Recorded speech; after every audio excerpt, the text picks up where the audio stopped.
Daniel chapter 3. Nebuchadnezzar the king made an image of gold, its height 60 cubits, and its width 6 cubits. He set it up in the plain of Dura, in the province of Babylon. Then Nebuchadnezzar the king sent word to assemble the satraps, the prefects, and the governors, the chief judges, the treasury officers, the law officials, the judges, and all the rulers of the provinces to come to the dedication of the image that Nebuchadnezzar the king had set up. Then the satraps, the prefects, and the governors, the chief judges, the treasury officials, the law officials, the judges, and all the rulers of the provinces assembled themselves for the dedication of the image that Nebuchadnezzar the king had set up. And they stood before the image that Nebuchadnezzar had set up.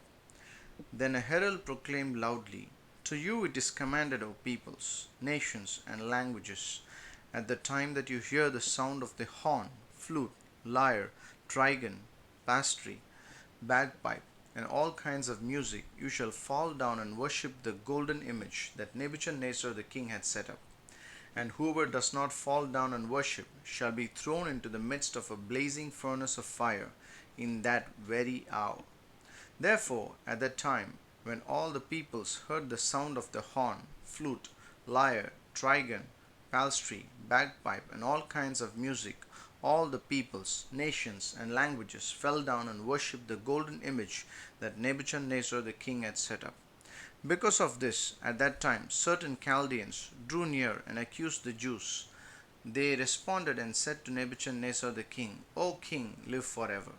You, O king, have made a decree that every man who hears the sound of the horn, flute, lyre, trigon, psaltery, bagpipe, and all kinds of music shall fall down and worship the golden image, and whoever does not fall down and worship shall be thrown into the midst of a blazing furnace of fire.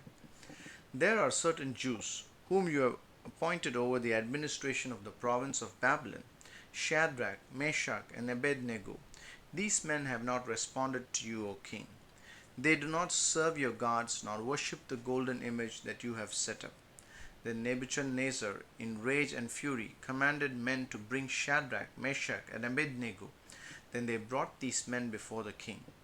Nebuchadnezzar responded and said to them, "Do you, Shadrach, Meshach, and Abednego, purposely not serve my gods, nor worship the golden image that I have set up?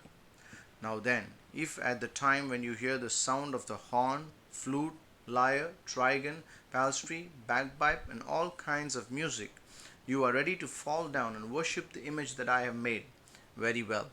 But if you do not worship, you will be thrown into the midst of a blazing furnace of fire in that very hour. And who is that God who will deliver you out of my hands?" Shadrach, Meshach, and Abednego answered and said to the king, "O Nebuchadnezzar, there is no need for us to give you an answer in this matter.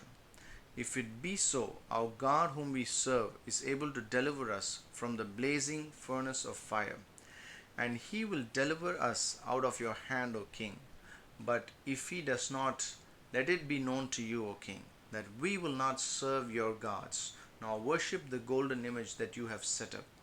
Then Nebuchadnezzar was filled with fury, and the countenance of his face was changed towards Shadrach, Meshach, and Abednego. He responded and commanded that the furnace be made 7 times hotter than it was usually heated. And he commanded certain mighty men who were in his army to bind Shadrach, Meshach, and Abednego and throw them into the blazing furnace of fire. Then these men were bound in their shirts, tunics, and mantles and other clothings and thrown into the midst of the blazing furnace of fire. For this reason, because the king's word was so harsh and the furnace had been heated to an extreme, the flame of the fire slew those men who carried up Shadrach, Meshach, and Abednego. And these 3 men, Shadrach, Meshach, and Abednego, fell into the midst of the blazing furnace of fire, bound up. Then Nebuchadnezzar the king was astonished and stood up in haste. He responded and said to his counselors, "Did we not throw 3 men into the midst of the fire, bound up?" They answered and said to the king, "Certainly, O king." He answered and said, "Look, I see 4 men loose, walking in the midst of the fire, and they are not harmed. And the appearance of the fourth is like a son of the gods. Then Nebuchadnezzar came near to the door of the blazing furnace of fire. He responded and said, Shadrach, Meshach, and Abednego, servants of God the Most High, come out and come here. Then Shadrach, Meshach, and Abednego came out of the midst of the fire. And the satrap, the prefects, the governors, and the king's counselors, being gathered together, saw concerning these men that the fire had no effect on their bodies, and that the hair of their heads was not singed, nor had their clothes been affected, nor had the smell of fire come upon them. Nebuchadnezzar responded and said, Blessed be the God of Shadrach, Meshach, and Abednego, who has sent his angel and delivered his servants who trusted in him, and changed the king's word, and yielded their bodies that they might not serve nor worship any god except their own God. Therefore, I make a decree that any people, nation, or language that speaks something offensive against the God of Shadrach, Meshach, and Abednego shall be cut into pieces, and the houses shall be made a dunghill, because there is no other God who is able to deliver in this way. Then the king caused Shadrach, Meshach, and Abednego to prosper in the province of Babylon.